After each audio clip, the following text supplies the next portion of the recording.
Tell me, what was that first dream like? I was standing there in the woods, under a blood-red sky, surrounded by these black, dead trees. Ashes were falling like snow, and I could smell something burning. It was like the aftermath of a nuclear war. I heard something approaching in the distance, so I panicked. I went to grab these hatchets on the ground, and that's when I noticed the blood all over my hands. And how did you feel when you saw the blood? I felt afraid, Dr. Wilson, But what, Toby? a part of me also felt relieved. Until I saw the figure in the woods. The figure? Yes. I saw a silhouette up on the hill, and I was frozen for a moment. And did you recognize this figure? No. What happened then? I saw limbs stretching out from behind him. Black, serpent-like limbs. They began moving quickly down the hill, spreading in all directions. I wanted to run, but I couldn't move.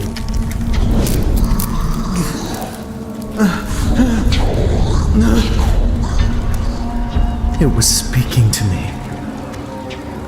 Through the chaos and all the noise, a voice was calling out to me. I couldn't even make out what was being said. It was deafening. Make it stop. Make it stop. Make it stop. Make it stop.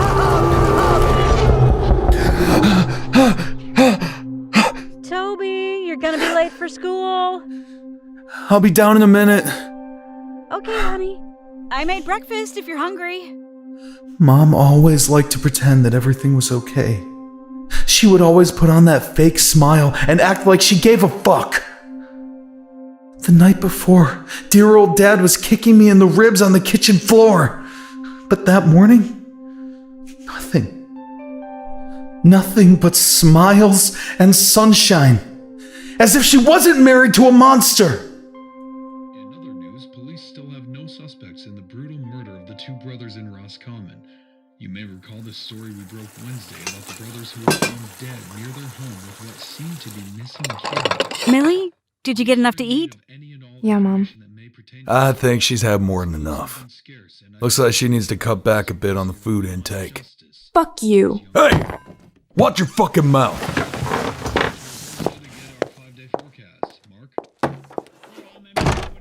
Frank, you shouldn't talk to her like that. It's rude.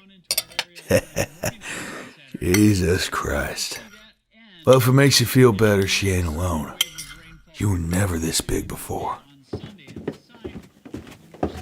Hey, son, did you want some French toast? I'll get lunch at school. Are you sure? For fuck's sake, Evelyn. If the boy's too scared to have breakfast with his father, then just let him go. You're not my father. And I'm not scared of you. That right? Maybe I didn't kick you hard enough last night, Stop it, you two! Shut up, bitch! Why don't you shut up for once? You gonna make me? What's it gonna be, boy? You piece of shit! Get the fuck back here! Hey! Stop the boss! God damn it! Evelyn!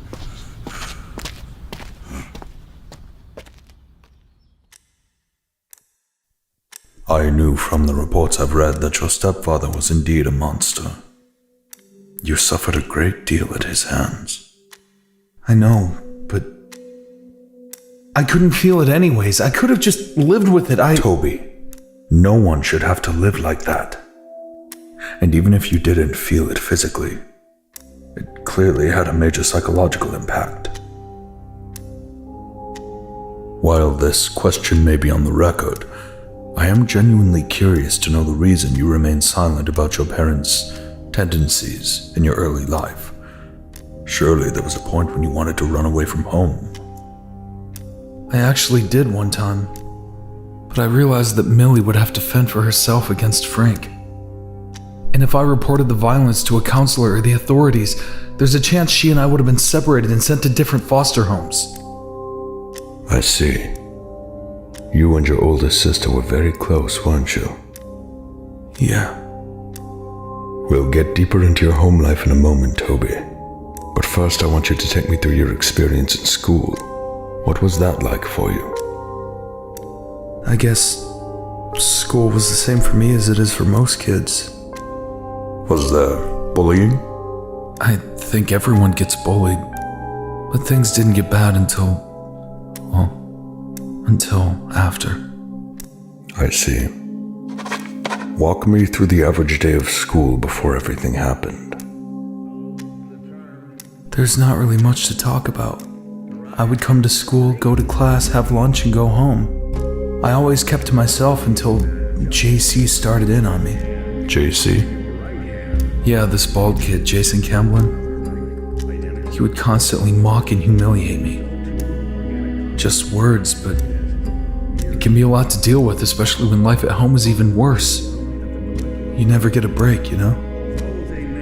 I wasn't the only one he bullied, but him and I used to be friends, so it was more personal. And despite the obnoxious group of friends that always followed him around, Millie would usually step up in my defense before anything got out of hand. She protected me at school, and I protected her at home. In front of the building, there was a big rock near the flagpole. I would sit there and wait for my mom to pick me up from school, but that day she was running late, and I knew something was wrong.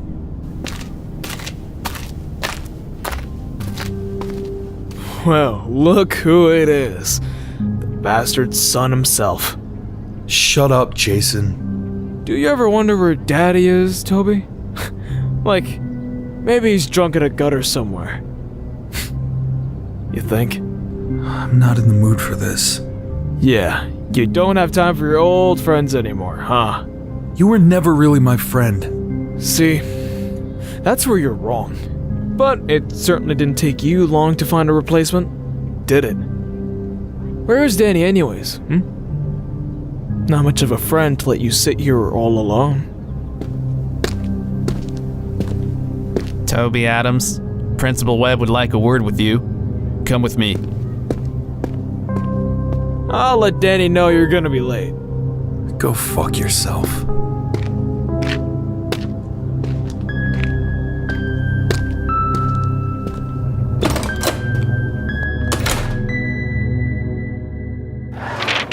Have a seat, Toby. Am I in trouble? Oh, well, that depends. You know what this is, don't you? It's a letter opener. Ha! The faculty's gonna get a load of this. You answered something correctly for once in your life. I'm told you're very familiar with this particular object. And I don't like what I'm hearing about you, Mr. Adams. I've had multiple students, as well as faculty members, complain about you digging this into your skin during class. Shedding blood onto school property. I have to pay for the cleaning, damn it!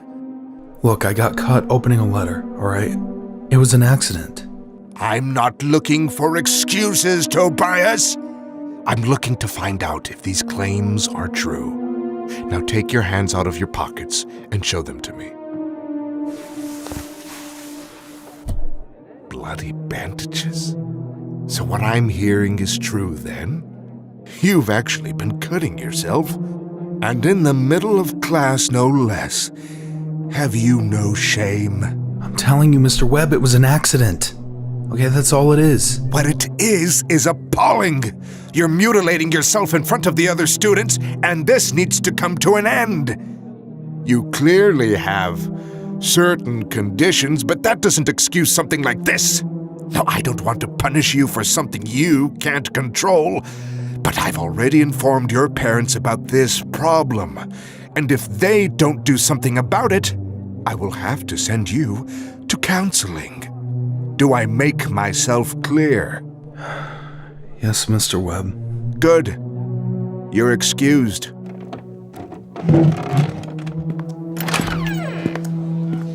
I can't even say that I blame him. I guess it is pretty strange. Your principal mentioned conditions. What was he referring to? I was diagnosed with non-suicidal self-injury and a rare condition called CIP.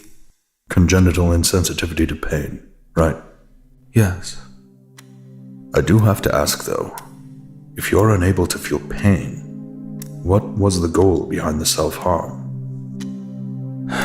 It's hard to explain, but just seeing that I was harming myself, seeing the blood seep out of my skin, it relieved this numb feeling I had inside. It must be difficult living with these conditions. You get used to it. Anyways, when he told me that he informed my parents, I knew my mom was late because of Frank. He had a bad temper and he hated me to begin with, but even the smallest thing would set him off into a violent episode. But even then, that night was different. You mean Frank was more violent than usual? Yeah. So what did happen after your conversation with Principal Webb? We lived in a more secluded area not too close to the main city, so it took me about an hour to walk home. I remember it was a cold, foggy night, and it was beginning to rain. On my way, I happened to look down into the ditch and saw what looked like the body of a little girl, wrapped in a blood-stained white sheet. I was just standing there. I didn't know what to do. I was fixated on the girl.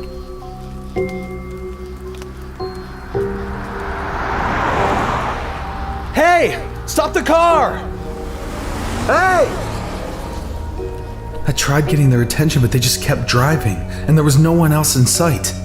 And when I turned back to see the body, it was gone. Gone? It just wasn't there anymore. There was no blood. The ground where she was laying looked untouched. I told myself it was just some kids playing a prank and tried to forget it.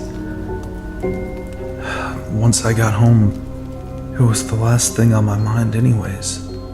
Were there any reports of missing children around that area? A lot of children go missing around Forest Lawn, but I didn't see any that fit her description. It's like she never existed. Interesting.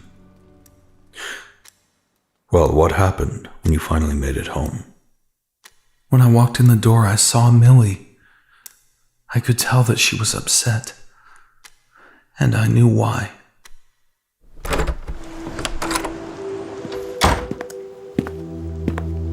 What's wrong? The same thing that's always wrong here. She looked up at me and I felt my heart sink as I saw the dried blood on her face. Remnants of a bloody nose. And her left eye was swollen shut. This happened to her because of me. Jesus, Millie. What did he do? He was still mad because you hit him this morning. Then Principal Webb called and he just lost it. He slapped Mom. When I stepped in, he did this. Millie, I'm so sorry. Toby, stop. It's not your fault that he's a violent prick. Where's Mom? Up in her bedroom, ignoring everything. Again. And where is he? The garage. Frank would always go out there and work on his cars for hours when he was pissed off. Millie was praying that things would be better in the morning. I'm not the praying kind, but I had no idea how fucked up everything was going to become. Do you think a prayer would have helped? I believe that prayer is a sort of coping mechanism for some people. I suppose that addressing the issue head-on and hoping for positivity couldn't hurt. But I don't believe it would have altered the outcome. That being said, our session is nearly done for today, but it seems to me that the bulk of your problems stemmed from Frank, correct? Exactly. We weren't the richest family, we had fights. I mean, no family is perfect, but when Mom shacked up with him, it was the beginning of the end. Was Frank always the violent monster that you describe? Yeah. Yeah, he was. Obviously, he tried to mask it at first, but he was always an asshole. Tell me about the first day you met Frank. It was 5 years ago. We knew Mom had been dating this guy for a while, but we never met him before. I was 13 at the time.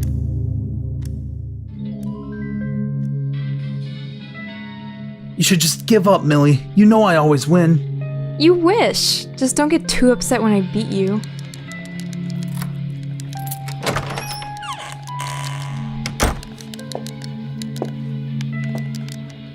Hey, Mom, how was your date? Oh, it was wonderful, son. I'm actually going to go back out with Frank, but I wanted to introduce you to him first. Is that all right? Sure. It's about time we get to meet him.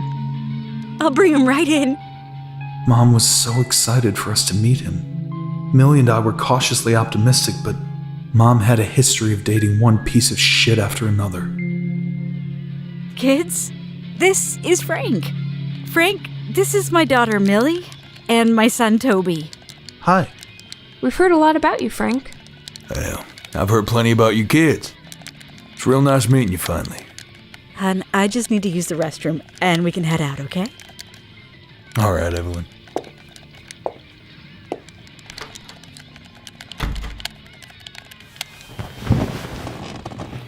Frank came over and sat on the arm of the couch. I thought he was just gonna make small talk while he waited. What you guys playing? Mario Kart. Ah, well, them racing games. Just seems a little rude to me. You know, you got company over and you're playing games instead of talking. Oh, I'm sorry. We can pause it if you want. Yeah, why don't you go ahead and do that? Did you kids get your homework done? No, not yet. But you lied to your mama though, right? Told her it's all done? No, she knows we haven't done it yet. We always do it before we go to bed. Shit. See, that's what we call irresponsible. You don't play until you finish your chores. And right now your chore's getting your homework done. Look, you go ahead and play your games. Just know, things are gonna change when your mom and I get married. No more fun and games. Got that?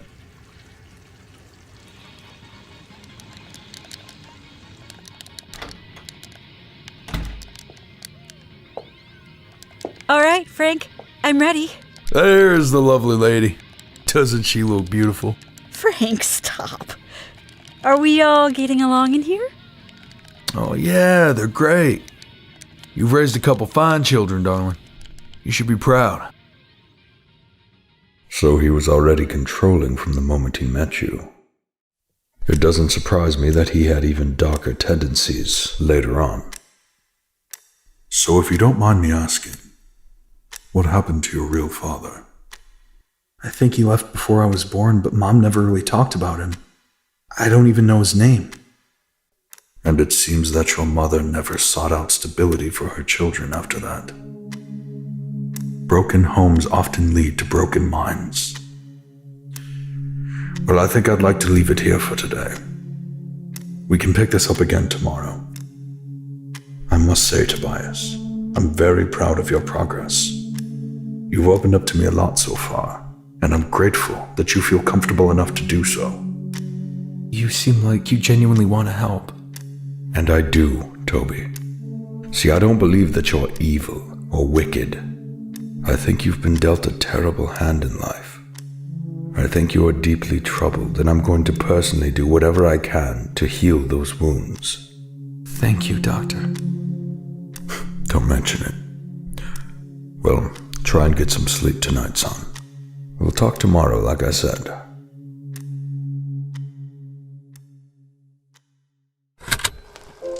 This is the personal audio log of Dr. Clarence T. Wilson. The night is November 20th, 9:56 p.m.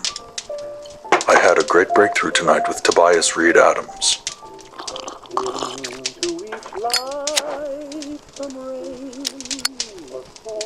Patient is 18 years of age and suffers from NSSI, CIP, severe anxiety, PTSD, and hallucinations. He speaks of being watched by some faceless entity which seems oddly familiar to me.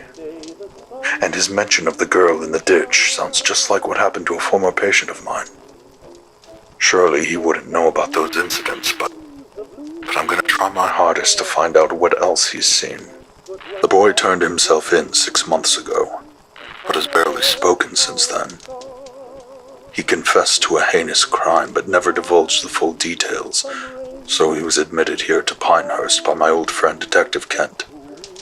I've been tasked with evaluating him and getting some answers about what really happened.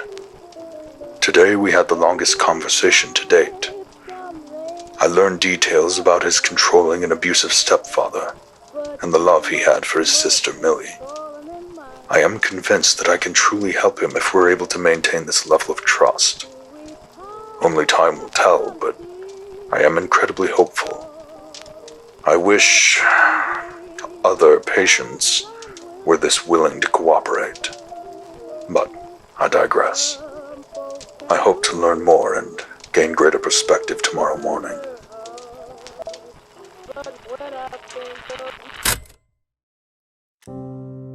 Good morning, Toby. How are you feeling today? I'm fine. Excellent. So, as you know, it's almost Thanksgiving, and in the spirit of the coming holiday, I'd like to know what you were thankful for prior to being a patient here. I don't think it matters. My whole life, everything went up in flames.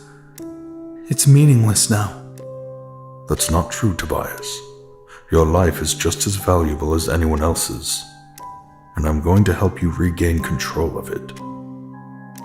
Besides, if you didn't have your life, I never would have had the pleasure of meeting you, and I've enjoyed our time together. If you're dwelling in the past you can't change, or the future that may never happen, you're neglecting the here and now. My goal is to help you face these demons and conquer them, so that you can simply live once again. But surely, there must have been something you were grateful for. I was thankful for Millie and Mr. Crothers.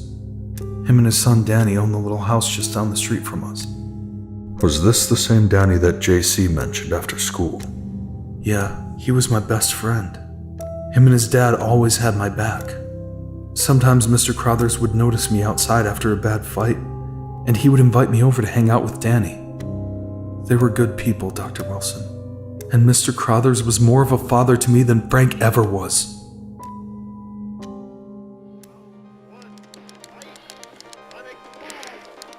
Dude, this game is awesome! Have you played Mortal Kombat? Nah, my dad says it's too violent. He's a real hard ass about it, so I ain't allowed to play it. Hey, no swearing. And don't make me the bad guy here for fulfilling my parental duties, okay? I'm just playing, Dad. Hey, Toby, I'm gonna grab some snacks. You want anything? What do you have? Well, we got 10 sirloin steaks, we got 15 rib roasts, 12 bags of hamburger, we got 13 rump roasts, about 40 chicken leg quarters, we got hot and cold cereal, hot and cold fruits and vegetables, green beans, tomato, potato, chicken, turkey, chili, you name it! Dad! We're not doing this again. I'll just get some pizza rolls. Well...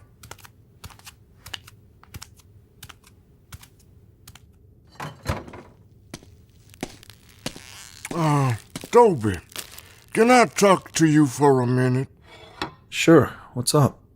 Now, I know it ain't none of my business, but did your old man hurt you? I can't feel pain, Mr. Crothers. That ain't what I mean, son. I ain't talking about what you can or can't feel. I'm talking about what he did to you. I'd rather have him beat me than take it out on Millie. I don't feel his punches, his kicks. She does. Toby, son, what he's doing is wrong. Something has to be done. What does your mama think? She doesn't. As long as she can ignore the problem and pretend that she's happily married, she doesn't think about it. Well, go to the police about it. I could even call Child Protective Services. No. If that happens, I go into foster care. Look, Millie's in driver's training right now. And as soon as I'm 18, we're both gone. But on our own terms, not ripped apart. I understand. Well, if you ever need anything, son, don't hesitate to tell Danny or me, okay? We got your back. I know, Mr. Crothers. And I appreciate that so much. I really do. Hey, how about a movie? I'm thinking Die Hard. A movie sounds great, man.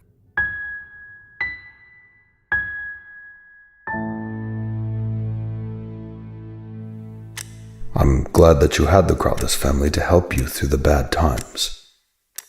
Speaking of bad times, you were telling me about that night, the night you had to walk home. I know that this is where things get more difficult to talk about, so I completely understand if you're not ready.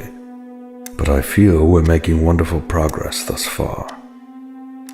My hope is that talking about it will not only help you to face and conquer that horrible night, but also ensure the betterment of your mental health going forward.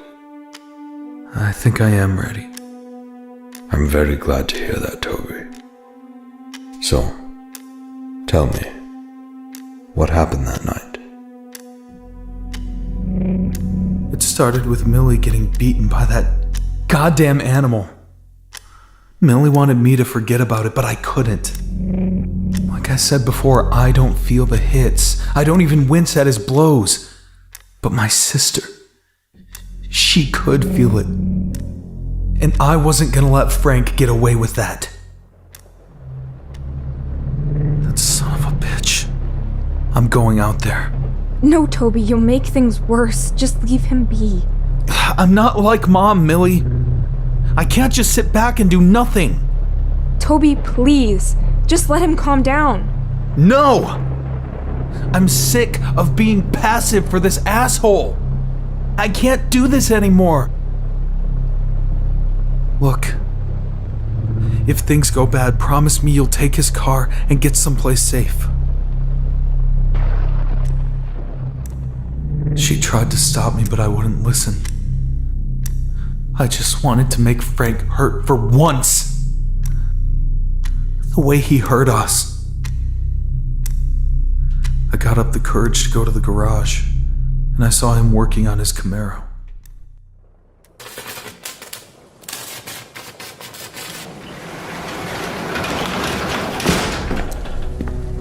Who the fuck is that? This shit ends tonight, asshole. The fuck did you just call me? You heard what I said. And it does end tonight. You can beat me all you want, but why the fuck would you hurt Millie? I know what set you off, and she had nothing to do with it. If you ever put your hands on her again, I promise you'll regret it. You fucking idiot. You think a pussy like you can do anything to a man like me? Who the fuck do you think you are? What kind of man beats women and children? No man. And if you were half the man you pretend to be, Millie and I would not spend every second of every single day hoping that you die. Well, that's what you want, is it? Here's a nice shiny hatchet for you. Take your shot, prick. What are you waiting for, boy? Permission? You have my permission! Now take your fucking shot. The hatchet in his hand looked exactly like the ones in my dream. I wanted to grab it so bad. One hit to the face, and all our problems would have been over. But I couldn't bring myself to do it.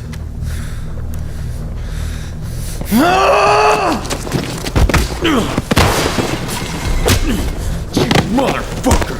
I tackled him against the car. We wrestled back and forth, but he was stronger than me. Once he got the upper hand, he didn't stop. Piece of shit!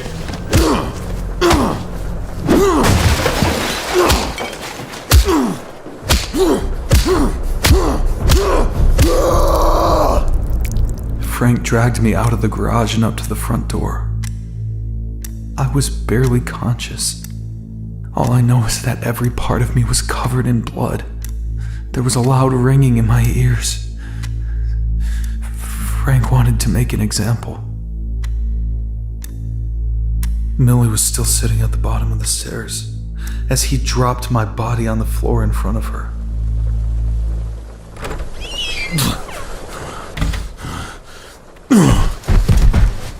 Oh my god. Toby! You fucking bastard! What did you do? Your brother needs your help, girl! Take care of him! Toby, it's gonna be okay. Is it, bitch? Is it gonna be okay? Is this the sister you were trying to protect? Huh? Seems like you failed at that shit. I'm gonna break this bitch's neck, right? No! Millie, run! Now! Go! I held him down long enough for Millie to grab his keys and get to the car. Once I heard the sound of her driving down the street, I started losing consciousness. I didn't have the strength to fight back, so I let him take out his frustration. My God, Toby. You could have been killed. I know, and that thought was repeating in my head, too. But the thought of my sister being far away from Frank was all that mattered to me. I probably would have died, but he ran out the door and chased after Millie in his old truck. I was too weak to follow, and that was the last time I saw my sister alive. I'm at a loss for words, Toby. It breaks my heart just picturing it. I can't imagine actually going through it. But for what it's worth, I think you were very brave to stand up to him like you did. It takes a great amount of inner strength to confront your fears, and you did exactly that. As for the stir of your courage, I want you to understand that none of it, and please believe me when I say that none of it was your fault. I know that now, but if I just let it go like Millie asked me to, she would still be here. You can't know that for sure. Millie was only a student driver at the time, and she wouldn't have driven off that night if it wasn't for me. That's my fault, Doctor. I am trying to come to terms with it, and I appreciate what you're saying, but I can't act like I'm not partly to blame. I owe it to Millie to take that responsibility. I do understand that, Toby. I just want you to remember, there is a vast distinction between being the very perpetrator of a terrible outcome and being one of its many factors. Honestly, given Frank's predilection for violence, I highly doubt that night would have turned out any differently, with or without your involvement. Well, I guess we'll never know, right? We can't change the past. You're right. We can't. I'd like to hear the rest of what happened before we get into the nightmares, which you say became more prevalent after that night. I was laying in bed in total darkness. I assumed Millie went to stay with one of her friends. I was listening to music and trying to drown out the constant loop of the night's events repeating in my head. After a while, the light turned on and I saw my mother standing in the doorway, looking at me with tears streaming down her face. I turned off the music, expecting to hear her demanding an apology to Frank. Toby, your father, Frank, is making a police report downstairs. A report about what? It's Millie, honey. She got into a car accident. Jesus Christ. Is she okay? Mom? Where is she? Your sister is dead, Toby.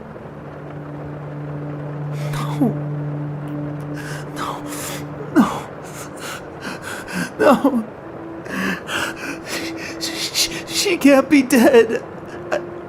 I need to go to her. She needs me. Son, she's gone. No!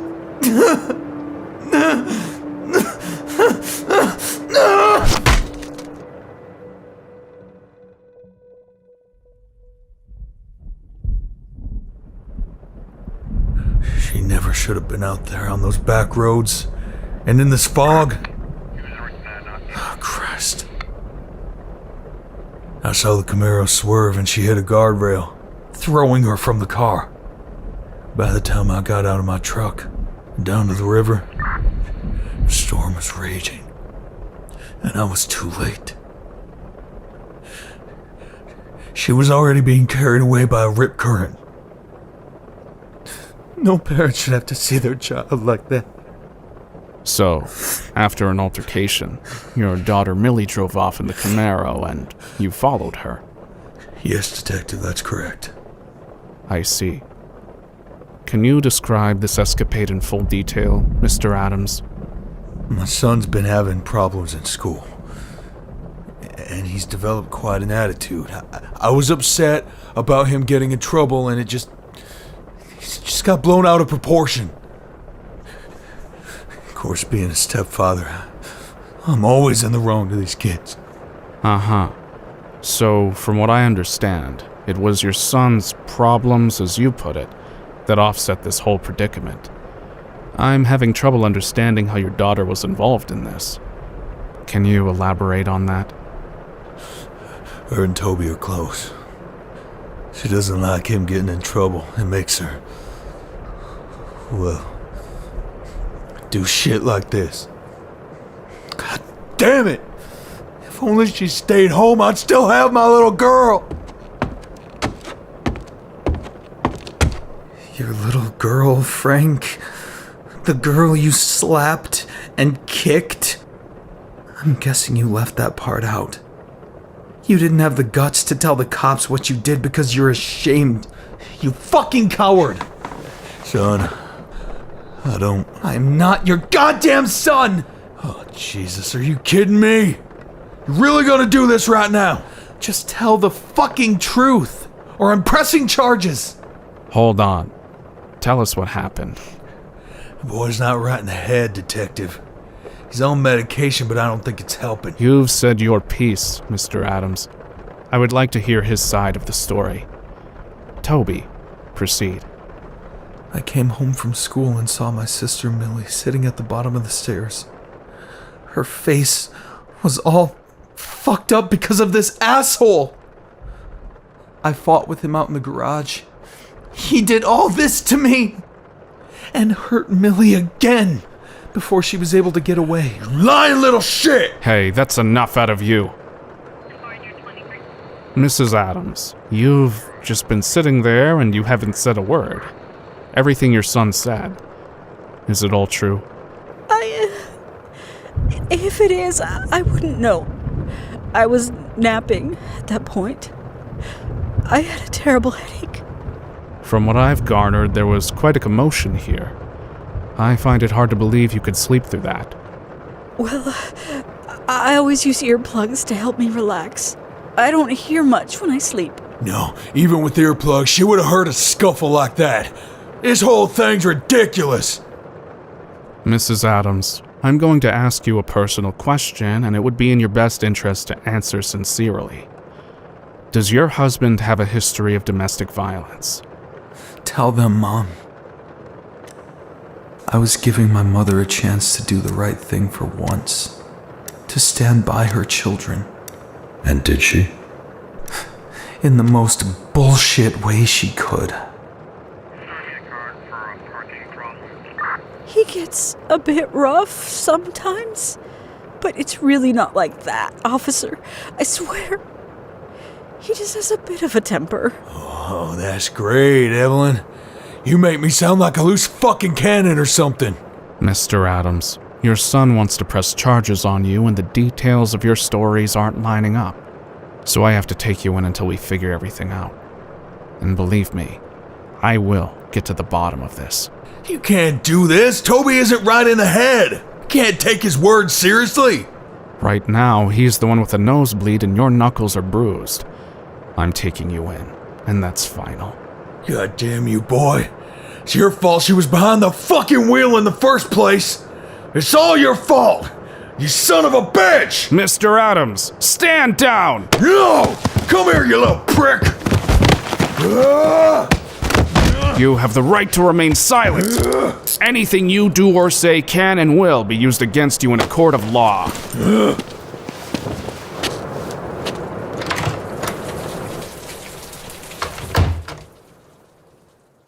Even though I was being ripped apart inside over Millie, it felt great watching them cuff Frank and take him away. I could imagine you felt quite relieved. Was he found guilty? He was, but only for a misdemeanor, they said. There was an investigation, but the evidence was inconclusive. They found Millie's DNA at the crash site, but they never found the body. She was eventually declared dead on account of imminent peril, and Frank was back out in 3 months. Only 3 months for what he did? Frank was an ex-Marine. He served for 5 years but was discharged for repeated possession of narcotics. He blamed the whole incident on PTSD, and his lawyer got him out early on parole, under the condition that he would seek counseling. So what caused his PTSD? He never showed any signs of trauma. I always figured it was just another lie. Well, how were things during the 3 months when he was out of the house? Still bad at home, just in different ways. I didn't even see my mom for the first month because she locked herself in her bedroom. On the rare occasion that I did see her, I tried talking about Frank, about Millie. But every time she just got defensive and refused to speak to me.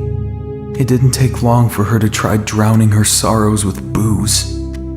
She was constantly drunk, and we barely said more than a word to each other on any given day. I practically lived at the Crothers' house, and they helped me so much. Mr. Crothers always had kind words and words of wisdom to help me, and I actually experienced joy hanging out with Danny, which was rare for me at that point. After a couple months of this, I tried to have an actual conversation with my mother when I came home from school. What did it, huh? The boredom? The repetition? The days, one Mom. thing into the next? The loneliness? Well, I did it, Jack. I did it for 8 years. Torture thing, I know. I was watching that. Mom, I know that we've never had the best relationship, but I was hoping we could talk about everything. What is there to talk about? Millie, for one. Millie's dead. Christ, don't you think I know that? It's been eating me alive from the inside, and I can't keep doing this. I need someone to talk to about it. I was hoping it could be you. Why should you have someone to talk to? You took my husband away from me. You took my daughter away from me. Now you want my pity? I didn't take anything from you. Frank did this. He did all of this. You're just too blind to see it. You bastard.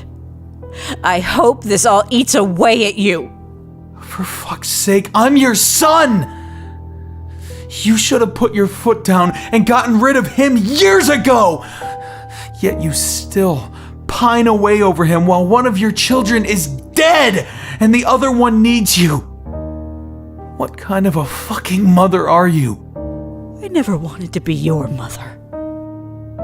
I had my daughter, and then you came and ruined everything. When I found out I was going to have a second child, I prayed something would go wrong. I never wanted you. And now, you're all I'm left with. She was drunk, but that only revealed her true feelings. The things she normally had the restraint to keep locked away. We all have secrets.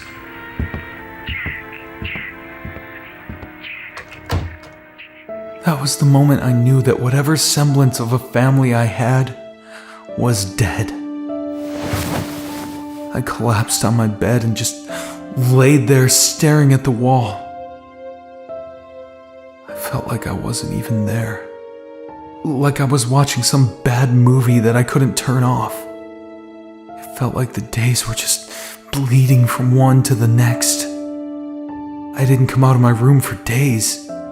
My nightmares or hallucinations, whatever the fuck they are, they started happening more frequently after that. Sometimes even while I was awake. While you were awake? Could you elaborate on that? The dreams started to melt into real life. I was seeing and hearing things that weren't there. I was so sure they were real, but then they would just wither away. What kinds of things did you see while you were awake? One night I was standing in front of my house staring at the street lamp at the end of the driveway when I heard these heavy footsteps from the side of the house. I turned to see who or what it was when I saw this man. He was dressed all in black with short, messy black hair. And he had a painful expression frozen on his face, but he was smiling at the same time. And what did the man do? He just ran past me, but as he did, his head turned to look right at me. By the time he ran around the house, out of sight, his head was backwards. Do you know who this man was? Had you ever seen him before? Not before, but I saw him again one time after that. I was sitting in front of the garage waiting for Mr. Crothers and Danny to come home when I started hearing a creaking sound from the side of the house where the man ran in my vision.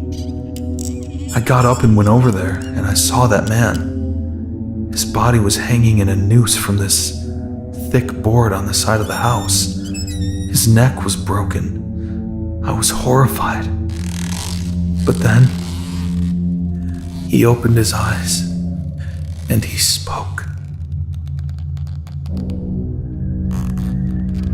Last to see.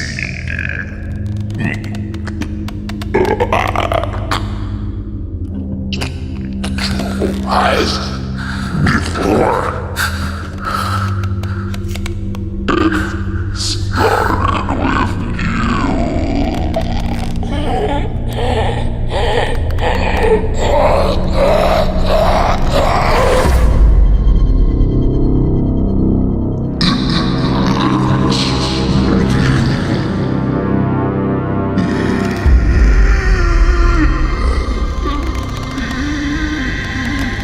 with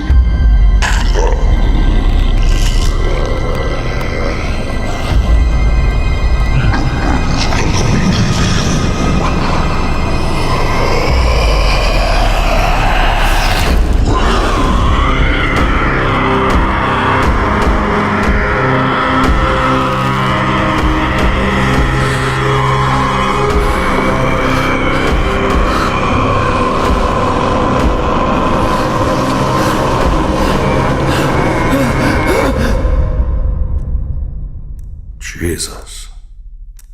I never saw him again after that. I'm certain that would be quite unsettling to say the least. Did you ever tell anyone about it? No one would believe me. What would I say, that I saw a ghost? What else did you see? I saw a smiling dog one time.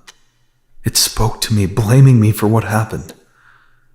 I couldn't move or respond, and then it began speaking in tongues. One time I saw this figure standing over me.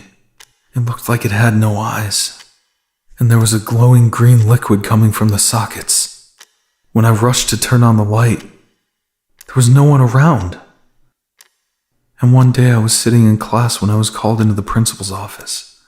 I came in and sat down asking him what he wanted, and his voice sounded almost synthetic.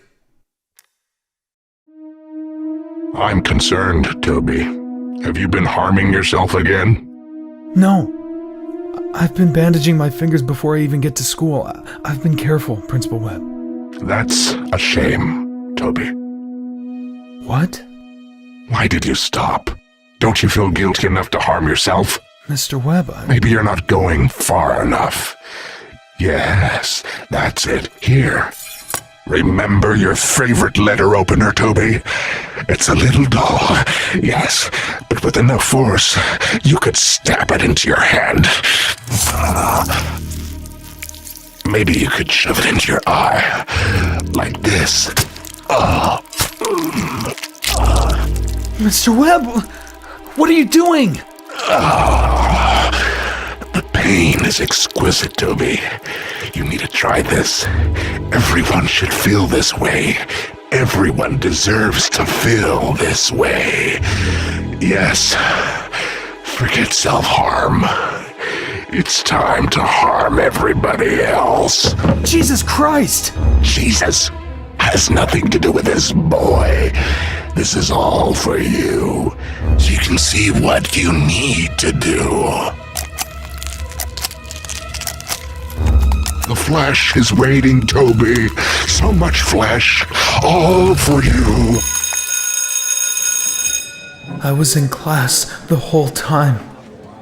I was never in that fucking office. The flesh is waiting. It sounds as though your hallucinations, ergo your subconscious thoughts, were driving you towards violence, pushing your conscious thoughts into a much darker place. I'm guessing this was the worst of your hallucinations. I think so. And the time I came home and saw my mom laying there with her wrist slit. You believed your mother attempted suicide? Yeah. I ran to the kitchen, grabbed the phone, and called 911. But when I got back, she was fine. Just sitting there watching the news. Doctor, I was losing track of reality. It is very peculiar that you should have so many delusions. But perhaps it's a result of the trauma your mind endured throughout this ordeal. It's possible that your mind was creating scenarios and moments to give a proverbial face to the feelings you had. For example, the dog placing blame on you. Tell me more about the nature of the actual nightmares. The first of them were just strange. Running through the woods while everything burned down around me. Always the same spot in the woods. The figure returning to stalk me, and I could never run from it. Then the dreams got really bad. I started to hear the agonized screaming of a man in the distance. And this foghorn. And then I would see Millie. Not the way she used to be. The way I imagined her after the crash. I would see her mutilated, covered in cuts with half of her face torn off. That's horrible. I'm very sorry. What was her purpose in the dreams? At first I would see her dead. I would try to help her or at least wake her up, but she didn't move. Until one night, The dream started the same, walking through the woods. But I followed a trail of blood until I reached an old abandoned building. I don't remember how I got inside. I just found myself in an old hallway, walking slowly towards this black door with a red light glowing underneath it.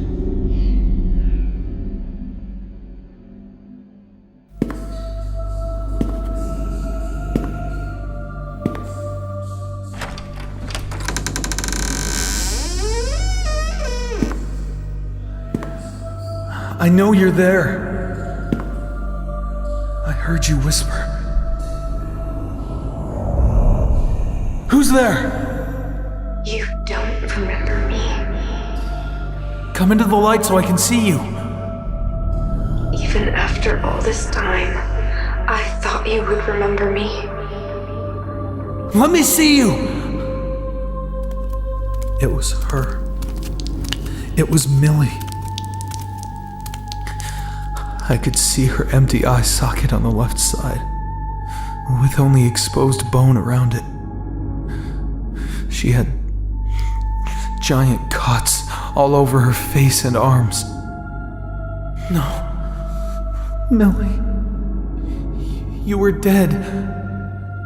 I am dead, and it's all your fault, Toby. I'm sorry, Millie. I was just trying to help you. You failed. You're the reason I'm dead, Toby. You did this to me.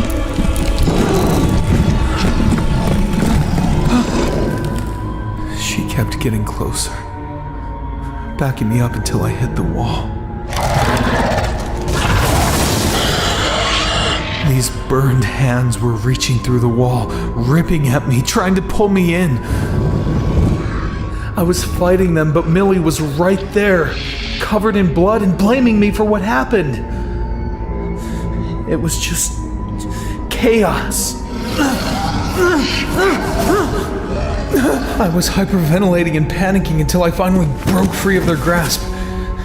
I made my way through the black door. No!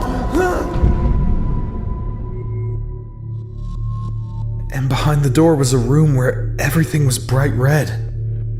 The ceiling, the floor, the walls, even the things in the room, they were all red. On one of the walls there were some symbols and scribbled words, something about an ancient being behind a wall. Before I could make out all the words, I was instantly transported to the woods with the blood-red sky. I saw their bodies on the ground, next to a pair of hatchets. Whose bodies? Millie. Mom. Frank. They were all sliced into parts, and the parts were arranged back together. The figure stood behind me as I realized I now held the hatchets. And then I startled awake. That night I decided to go hang out with Danny. Everything was so overwhelming, I just had to get away for a while. Danny! Where's that new bottle of dish soap we bought? Under the sink, Dad. Oh, found it. Thanks, son. I'll get it. Hey, bro. Is everything all right? No. They invited me in. I told them everything my mom said. Mr. Crothers was furious and wanted to have a word with her. I told him it didn't matter because she isn't my family. They are. He gave Danny and I some money for the arcade and the theater. All right, man. Movie starts in about 15 minutes. How about you show me that game you were telling me about? Dude, you're gonna love it.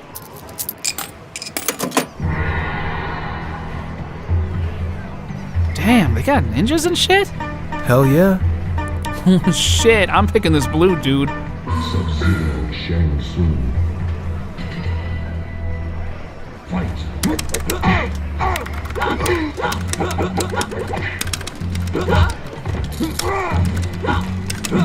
Finish him.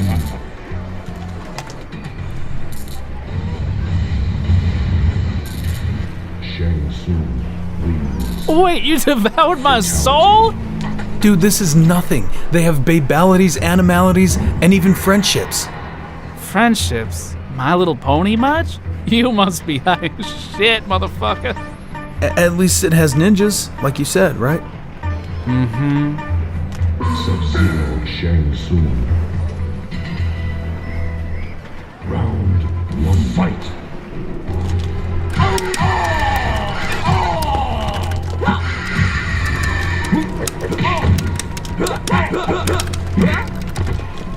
Fuck! Shang Tsung win flawless victory. Man, screw this. Next time I pick the damn game. So what's the movie again? Only the greatest thing to ever hit the big screen. Quadruple Extremism. An instant classic. Another instant classic? What's this one about? It stars Matt Damon, who plays a cross-dressing stewardess who gets abducted by the Japanese mafia, and he has to battle through the underground trenches of Bolivia to get back home to his androgynous female friend. Huh. Sounds riveting. Not really my kind of movie, though. You ain't got no class, man. I've taken control of this international media center. What you are seeing now is being broadcast throughout the world. I need those codes. Shit, my head. Security! You okay, dude? Need security. Yeah. You're gone. I'm fine. Internal investigation business. And this client of yours is gonna need more than a lawyer to clean up this shit. Oh, I got a lot of shit on you. We respect the Japanese of this country. We're honest businessmen. God damn it, not now. I'm going to eliminate hundreds of millions of the humans. Hey, Matt, I'm not feeling too good. I'll be right back. Oh, come on, man. We just got to the good part. Hurry up. You say that like there is a good part. But this insult to my client. I can fucking investigate anybody I fucking want to. Come on, I don't give a fuck what you think.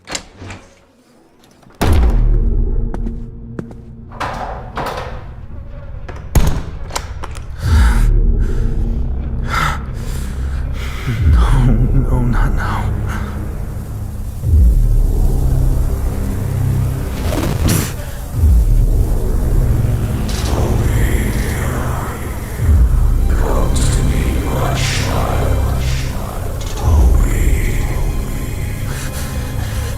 Get out of my fucking head!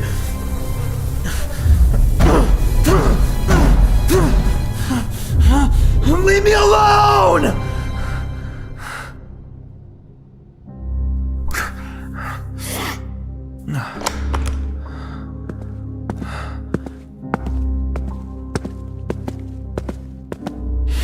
Jesus! Oh, sorry, bro. Don't worry about it. Hey, I'm really sorry, man. I didn't mean to bail out like that. I don't know what's wrong with me lately. Don't worry about it, bro. You've been through a lot of shit lately. I'd be more surprised if you were completely fine. Maybe. I still feel bad. We didn't even finish the movie. It's kind of a waste of money. Don't even trip, man. It's cool, really. I just wish there was more I could do. Hey, you've done more than enough. You and your dad have really stepped up for me, and I can't thank you guys enough. No thanks required, my brother. Despite my freak out at the theater, it seemed like things were really gonna get better now. I had a new father and brother in the Crothers family. I'm guessing things did not improve, though. No. Alright, see you tomorrow, man. You too, bro. Tell your dad I appreciate everything. Will do. I went inside, up the stairs, and straight to bed. I remember actually sleeping for once. No nightmares.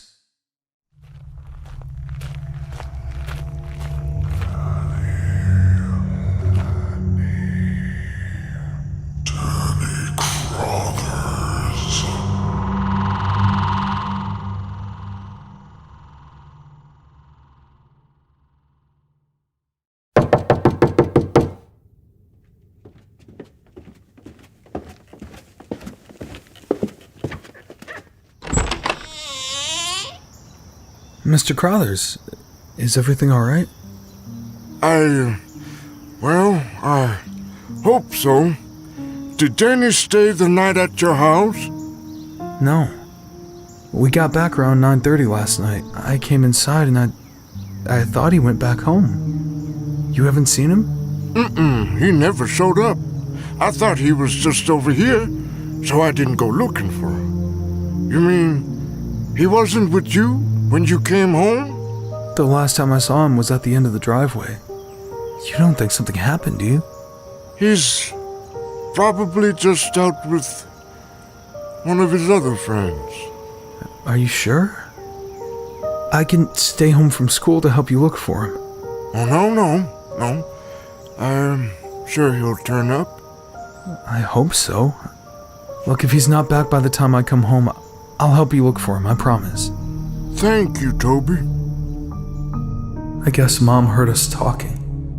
While I was at school, she paid him a visit. She told him that if Danny was out with me, he's not coming back. That I caused Millie's death and Frank's incarceration. That I hurt everyone around me. Surely he didn't believe that rhetoric.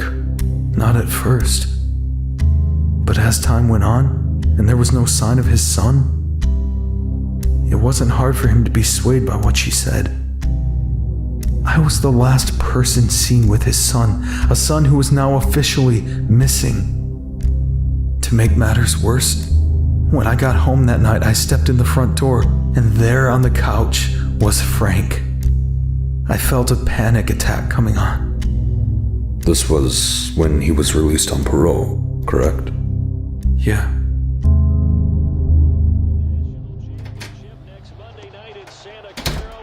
Hey, son. It's good to see you again. I was frozen just staring at him. The audacity of this son of a bitch to speak to me after everything that happened. Look, I heard about your friend. I'm sorry. Danny's a good kid. You don't have a right to speak his name. I know you have anger towards me. Especially after what happened to your sister. But I want to make it right. I want to talk about everything. I have nothing to say to you. Toby, wait! A million thoughts were racing through my head.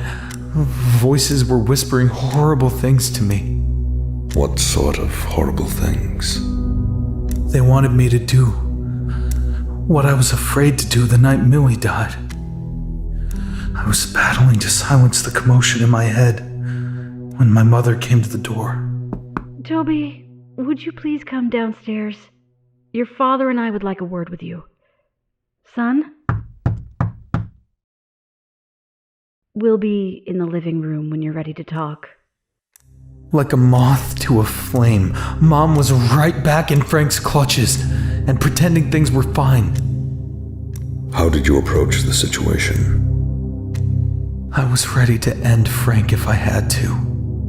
I decided to see what they wanted. And if things got violent, regardless of what happened to me, Frank would draw his last breath.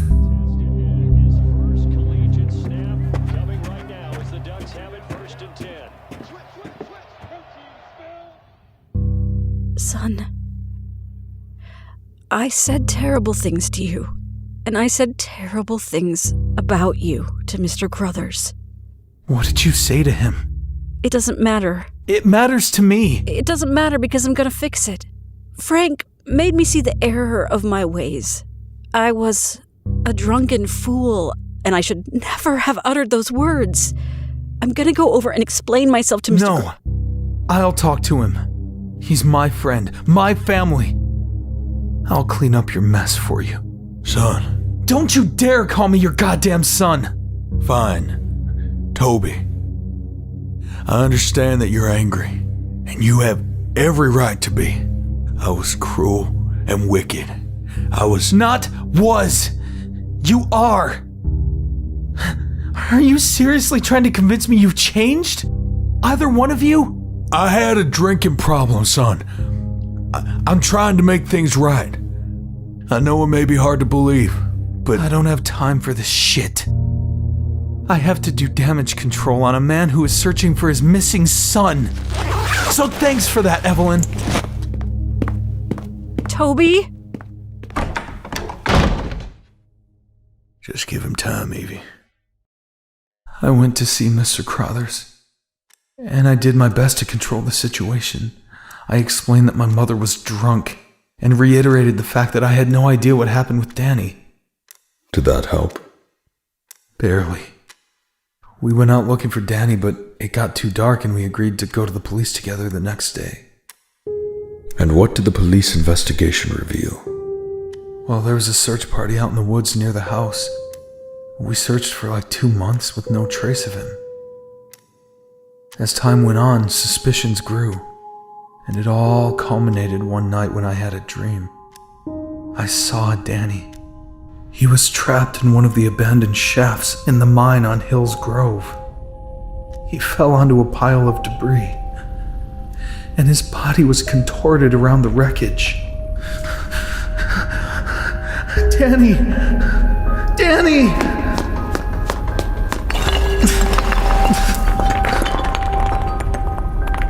He was dead. His eyes were white, soulless. I saw the figure standing over him, watching me. Even without eyes, it's always watching.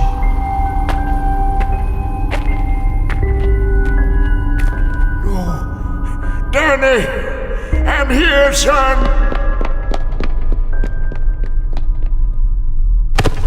Oh, no. What happened to my boy? I don't know, I just found him like this. Not my son!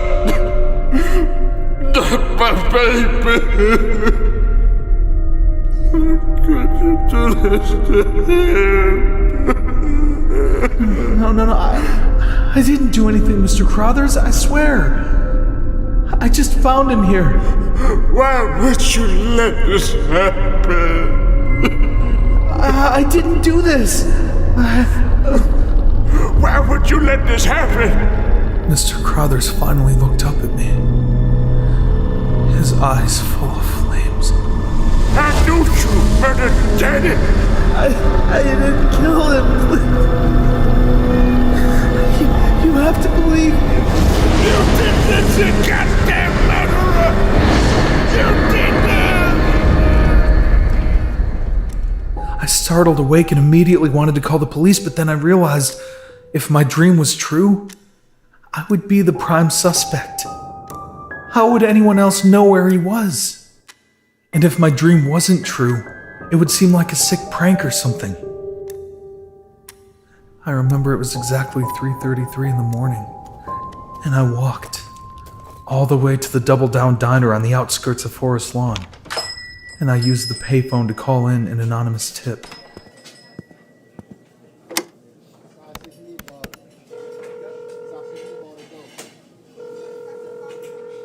"911, what's your emergency?"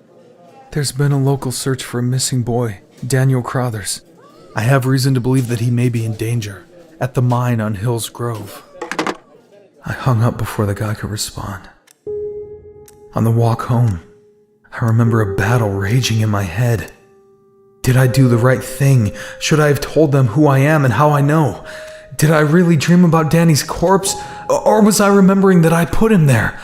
What if I did it? Was Danny actually found in that mine? Exactly how I saw him in my dream. I'm so sorry for the loss of your friend. What was the deduction after the investigation? You mean the cause of death? Yes. Well, apparently instead of going home, he ended up walking to the mine on Hills Grove. And he fell through a weak section of the ground, breaking his leg and getting trapped under the debris. Well, you see, how could you have done that? It was a freak accident, Toby. What happened to your friend is very unfortunate, but you had nothing to do with it. Good luck convincing anyone of that. After he was found, rumors started spreading about me being the cause of his death. That I either directly killed him or did something that got him killed. I couldn't... Excuse me, Toby. This is my emergency line. I have to take this. Hello? Oh my God. I'll be there immediately. Toby, there's something going on. We'll have to continue our discussion tomorrow. There's been an incident with another patient.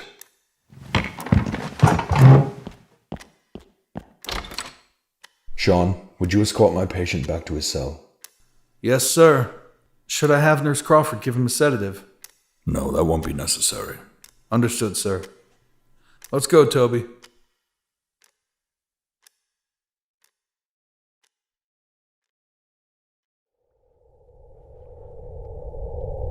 Toby. No, not this time. Not again. Everyone you get close to will share the same fate. No! I won't let anyone else that I care about suffer because of me! You can't stop it, Toby. You're too weak to stop it. Shut up! Oh, fuck.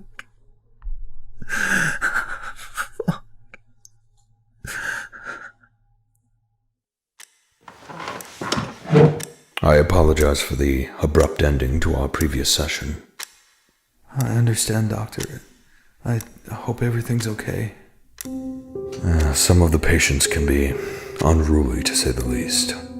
But I digress. I believe you were in the process of explaining these rumors that were going around. Dr. Wilson? Yes? You've been a friend to me. You've been trying to help me, and it means more than you know. But you shouldn't. What do you mean I shouldn't? Bad things happen to the people I care about. Everyone who gives a damn about me ends up hurt or worse. Toby, breathe. That's your guilt speaking. Nothing's going to happen to me. I intend to be the catalyst for the progress you're making. To show you that these tragic events are finished. You don't need to fear those things anymore. Maybe you're right. I think I just had an anxiety attack from my nightmare last night. You had another one. What was it about? I can't remember. I just startled awake and felt afraid. Well, I assure you, son, there's nothing to be afraid of.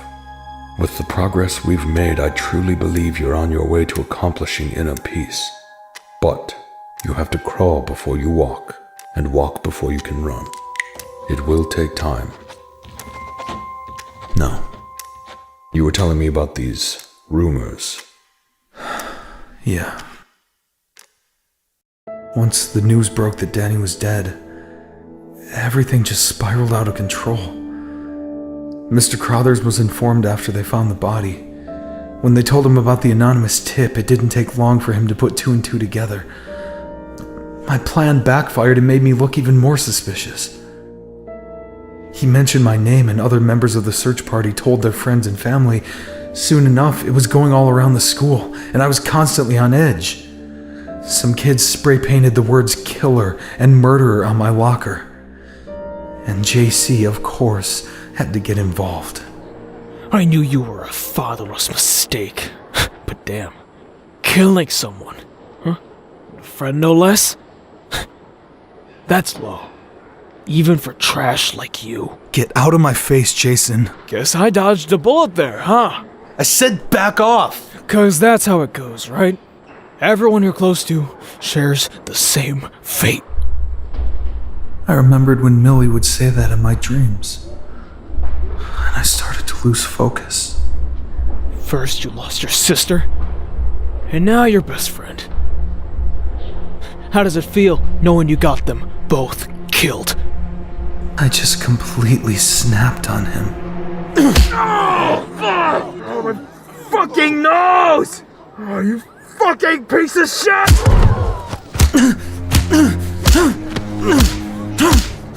I remember feeling like I was outside of my own body, watching the whole thing.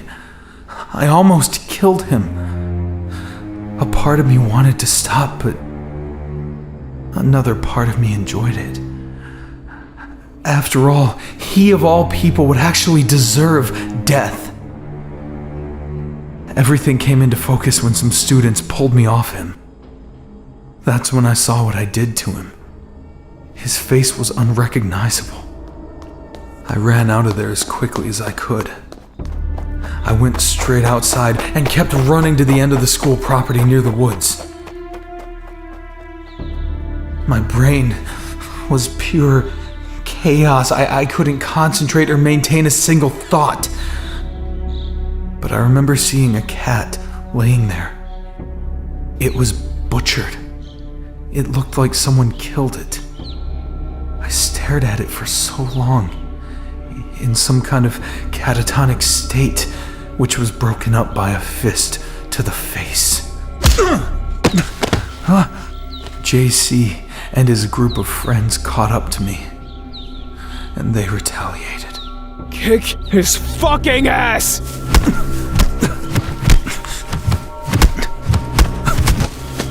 Danny may have been a pussy, but I'm not. You hit me. Hey, come here! You hit me, and I hit back! You son of a bitch! It felt like the attack went on forever. I just kept thinking to myself, when will this fucking end? I got my answer when I saw Frank.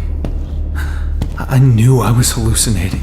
It must have been one of the other kids, but he came up to me and delivered one final punch. I was knocked unconscious. When I did finally wake up, it was getting dark outside. I heard a low rumbling sound that I couldn't identify through the ringing in my head. I looked around and saw that I was laying on the train tracks behind the school. JC's friends dragged me out there. After a few moments, I could tell that the rumbling I was hearing was an approaching train. Internally, I was screaming at my limbs to move, to get me off the tracks before I was crushed. But externally, I could barely even move my eyelids. The train was coming closer and closer, and its light became brighter and brighter. I convinced myself that this was it. This is how my life finally ends. I closed my eyes and waited.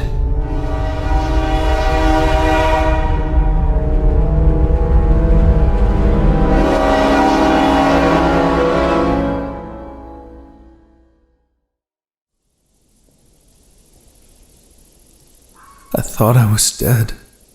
When I was finally able to force my eyes open, I saw that I was in the woods. The same place I'd been seeing in my dreams. Everything was red, and that's when I noticed that I was wearing some kind of mask. A mask? Where did it come from? I don't know, and I didn't care. It felt like it was a part of me. I was able to move again. So I struggled to stand, but immediately collapsed to my knees. Christ, this hurts. Wait. I can feel that. How? That's when I heard him in my head. Him meaning the figure.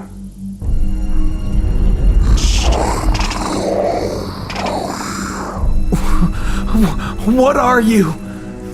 What do you want from me?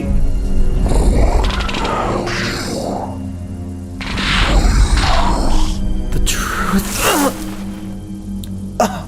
Fuck. What truth? I looked around and there he was, standing near me. I knew I was dreaming. But I never woke up. What happened when you noticed the figure? What was he doing? Just standing there. He doesn't move like you and I, Dr. Wilson. He's not a physical being.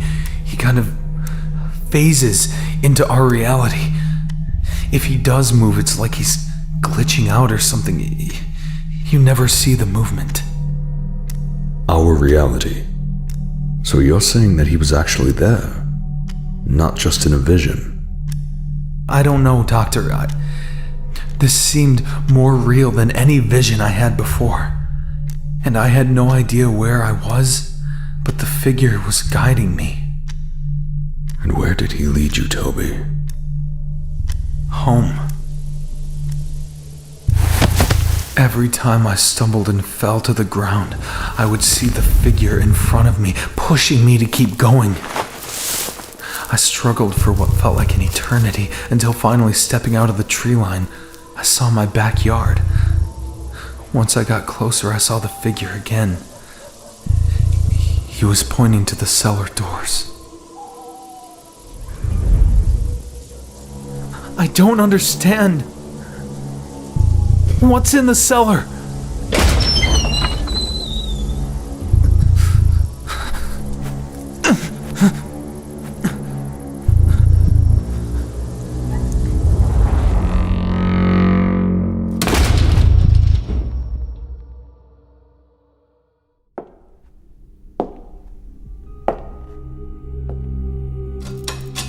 I happened to catch my reflection in the mirror of an old vanity table my mother left down there. The mask I was wearing looked like it was made of bone, and it concealed the damage done by JC and his friends. I was almost in a trance, just staring into the one eye of the mask. And the figure drew my attention once again. What are you trying to show me? What was he saying to you? He was pointing at the dirt floor of the cellar. He told me to dig. Dig, Toby. I dropped to my knees and started tearing through the dirt with my bare hands, almost against my own will. But you were aware of your actions. Yes. Digging through the dirt pulled the bandages off my fingers, leaving the raw wounds exposed. I was in so much pain, but I couldn't make myself stop. The first time in my life that I could actually feel pain, and I already wanted it gone. What was the purpose of the digging? He wanted me to see the truth. Which was?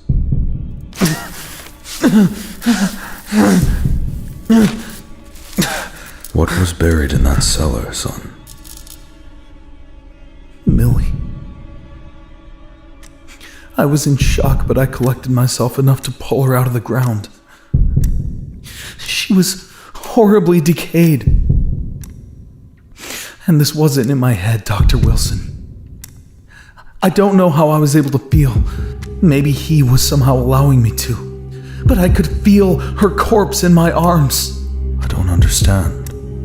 The evidence says your sister died in the river. No. I went into some kind of entranced state, and I was shown what happened to her. There was a deer in the middle of the road. Because of the fog, Millie didn't see it right away. She swerved to avoid hitting it. The Camaro hydroplaned and she crashed into a nearby tree. Frank caught up to her and he saw that she was still alive. But he was so enraged. You fucking bitch! You destroyed my goddamn car! Come here! Hey! Come here! Stop! Let me Hold go. still! Get the fuck off Shut me. up! Get off! Toby! I said shut up!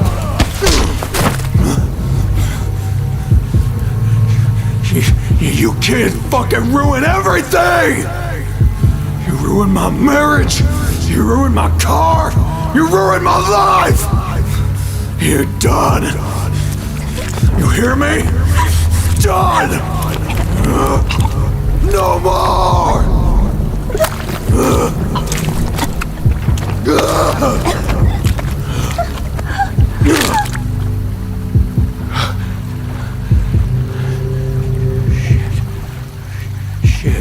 Shit.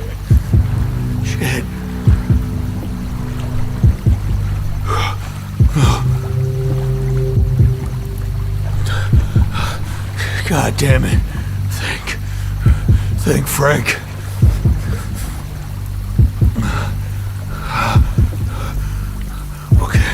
Okay.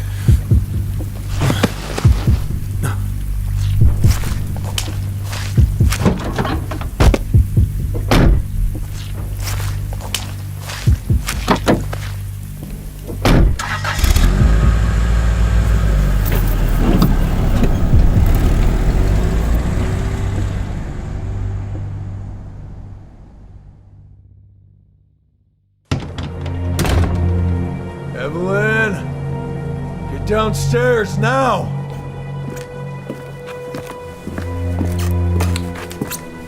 Frank, you're covered in mud. What happened? No questions. Let's go. Oh God. Millie? Honey? Don't touch her! She ain't alive no more. Millie! She's dead. She's dead. Because of me, Evelyn. We can't let the cops see her. What are you talking about? We have to call an ambulance. No! I ain't going to jail for this, Evie! Now we gotta get our story straight. I followed her.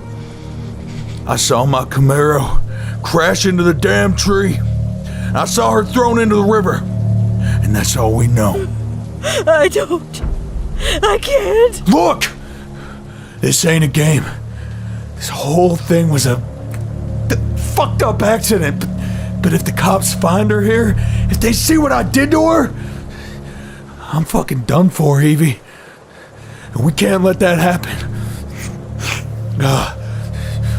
We need to make her disappear. Just for a while. What are you asking me to do? I gotta get cleaned up before I call the police. I need you to bury her. No, Frank. No. God damn it! Either bury her or I'll do it myself. Only this time there's gonna be two bodies. Understand? Fine. Where do I put her?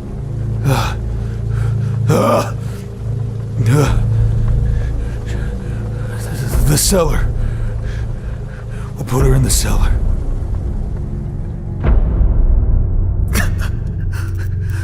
No.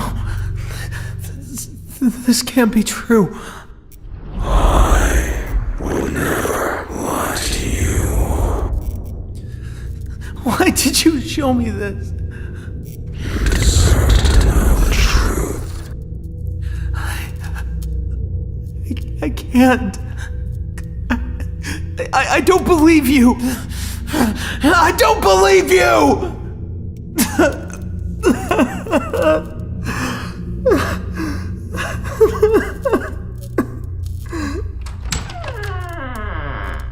Toby, are you down here, son? Now you know the truth. Yes. Now, do what must be done. Give me the hatchet.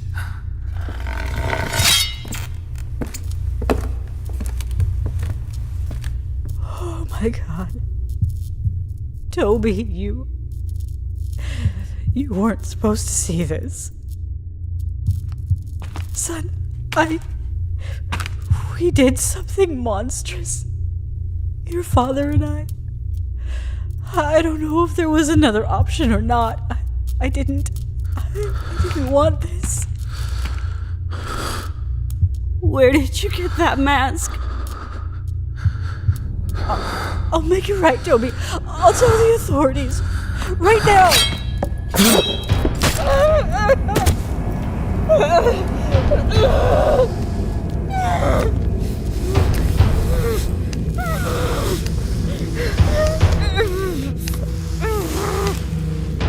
Toby, please. Please stop. Oh, God. Frank! Please, son.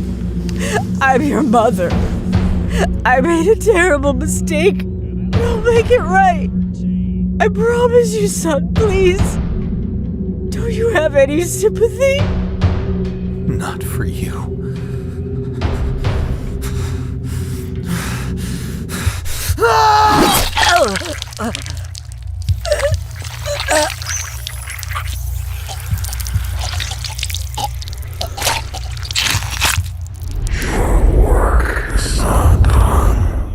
No, not yet.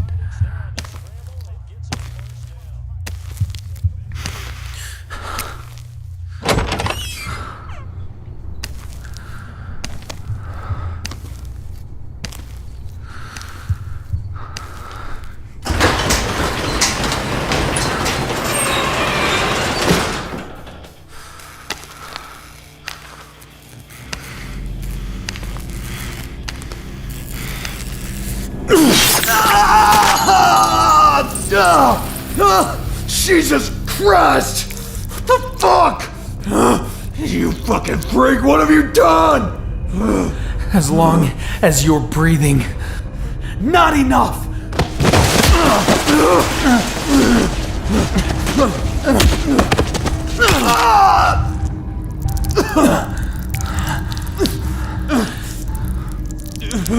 Did you think you could keep it from me forever?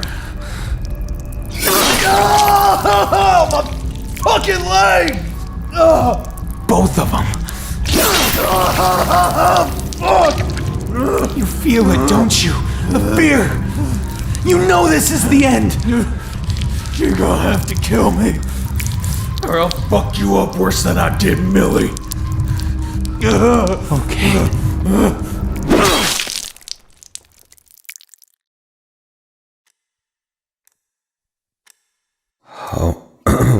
How did you feel once Frank was dead? It felt great. Like I should have done it long ago. But the death of your stepfather, it did not bring back your sister. It didn't. But it removed him. And your mother? I hated her. Almost more than Frank. She was the weak fucking coward that enabled him. I see. So, what happened after everything? I just wanted it all gone. The house, the bodies, all of it. I dragged both of them into the basement. There was a can of gas in the garage, and I used it to set the house on fire.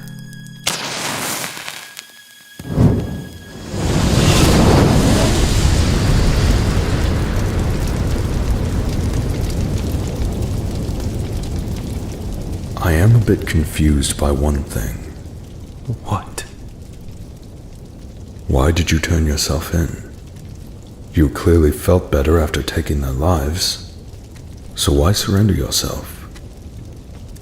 Mr. Crothers. What about him? He gave me a moment of clarity. Toby, I saw the fire.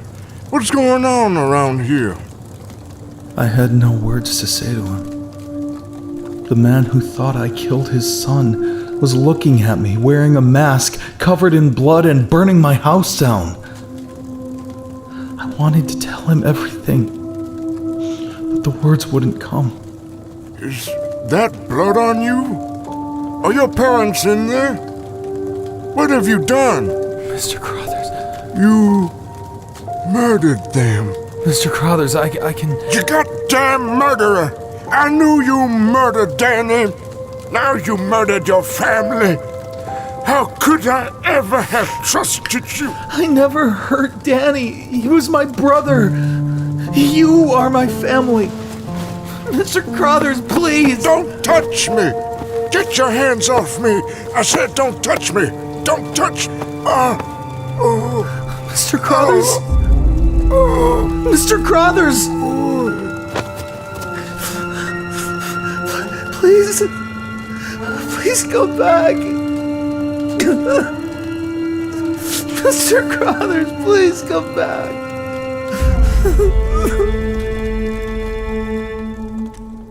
And just like that, I lost everything. The man I considered my father had a heart attack and died in my arms, thinking that I killed his son.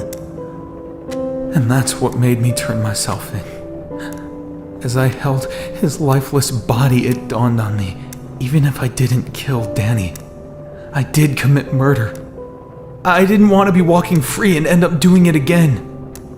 While murder is absolutely inexcusable, I don't think anyone would argue that you're an evil person. Right or wrong aside, your actions were the result of the trauma you endured. Nothing more. I am very happy that you decided to seek help, though, and that you realized what you did was wrong. Even though I'm a lost cause, right? You're not a lost cause. I believe your mind has been shattered beneath the weight of everything you've been through. However, I am certain that I can help you put those pieces back together. Now that I've heard the full story directly from you, I believe I can establish a game plan moving forward to begin treating the broken pieces and make them whole again. You mean it, Doctor? You really think I could be normal again? Yes, Toby, I believe... What in the... My God. Is that blood? Stay back, Toby. What the hell?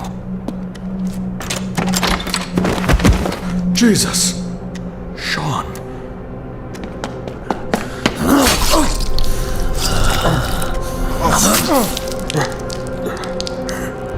Jeffrey Mason.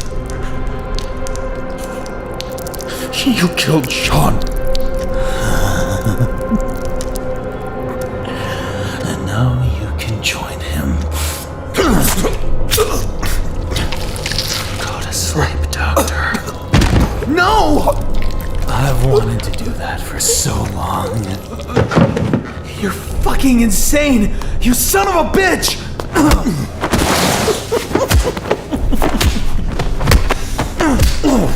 Get off me!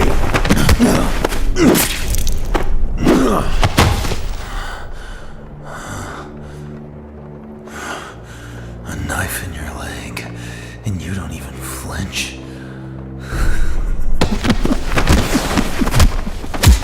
What the fuck is going on here? Let go of me! Shut up! Hold down the other one. I got him! Oh, fuck. I think they killed the doctor. He did this! I said shut up!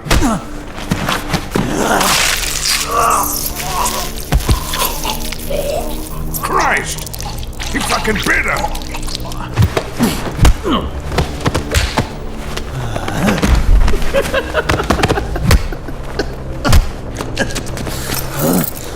Hey! Get back here!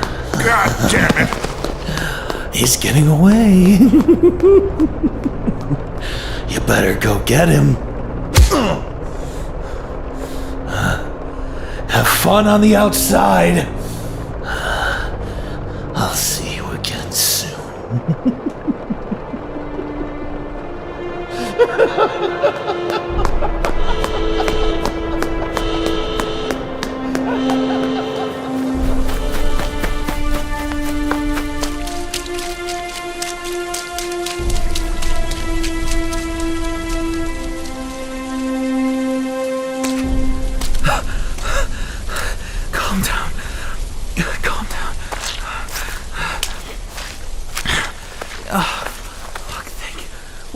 What do I do?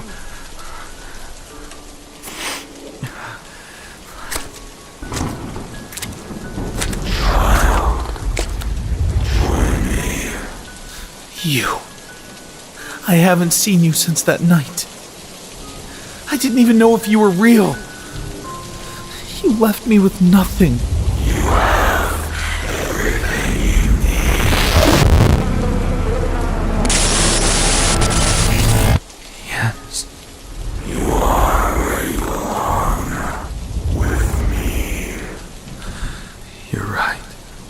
My father left me.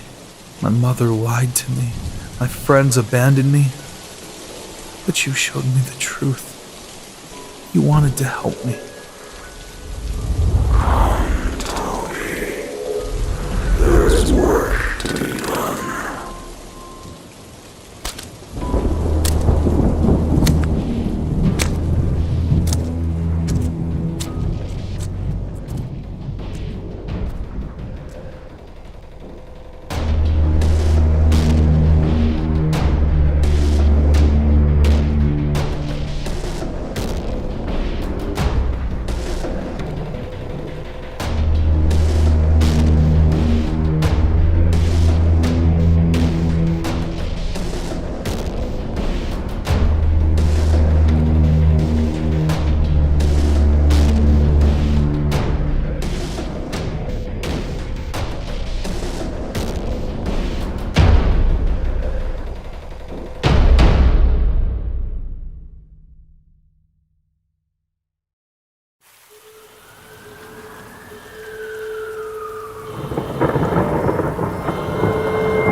Nurse Crawford, what happened here?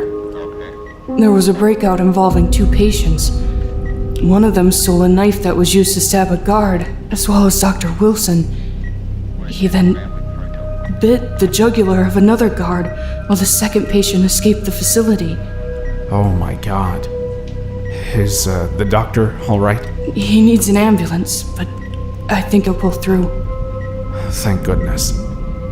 What about the guards? They didn't make it.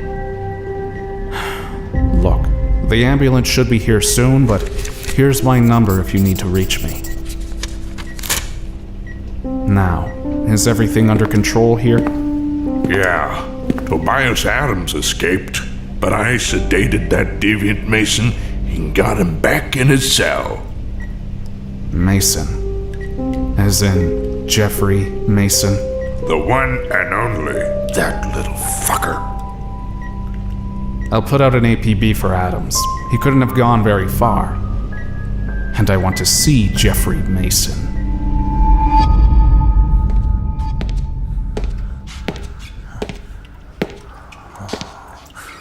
Biding my time. It's been a while since your last visit, Detective Kent. How's Janie? Of course, you were the one who caused all this. Oh, what? You have a twisted sense of humor. Well, so does God. But people still pray to him, don't they? Given this little incident you fabricated, I've decided Pinehurst Hospital isn't fit to detain you. I will be arranging you a one-way ticket to solitary confinement. I hope you'll enjoy your stay in total seclusion. It doesn't matter where they put me, or who they throw at me. I know how this all ends. I've seen it.